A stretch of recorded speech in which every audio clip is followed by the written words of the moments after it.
Le 1er mars prochain, TF1 diffusera en prime le concert événement des Enfoirés. En marge du spectacle, Patrick Bruel s'est confié auprès de Pure Média sur un moment fort qui a ému les artistes sur scène. Des artistes réunis pour la bonne cause. Le 1er mars prochain, les Enfoirés fêteront leurs 35 ans d'existence sur TF1.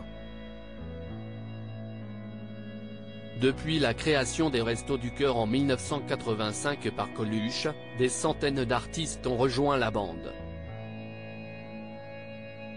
Chaque année, chanteurs, acteurs ou encore sportifs montent sur scène pour offrir au public un spectacle dont les recettes sont reversées à l'association, qui lutte contre la pauvreté et l'exclusion sous toutes ses formes. Parmi les personnalités emblématiques des Enfoirés, on retrouve notamment Patrick Bruel. Depuis sa première participation en 1993, le chanteur a participé des dizaines de fois au show. On a distribué 171 millions de repas l'année dernière. C'était déjà 40 millions de plus que l'année d'avant. On serait cette année sur une demande qui dépasserait les 220 de millions de repas. On aura peut-être du mal à y répondre, a-t-il expliqué à Pure Média.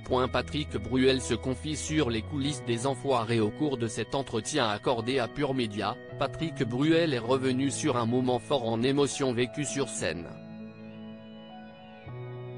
Lors du dernier spectacle des Enfoirés, le chanteur a repris Non je n'ai rien oublié du regretté Charles Aznavour avec Slimane, Jean-Louis Aubert, Zazie, Michael Youn et Sophia Essaidi. CIST dans mon top 3 de mes chansons préférées.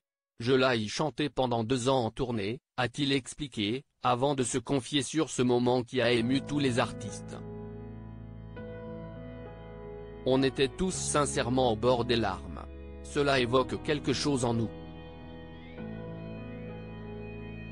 CIST, un film qui raconte nos vies et le temps qui passe. De voir l'émotion de Julien, Claire, de Jean-Louis, Aubert, ou encore de Zazie, ça nous a tous bouleversés. CIST, merveilleux de se dire ces choses.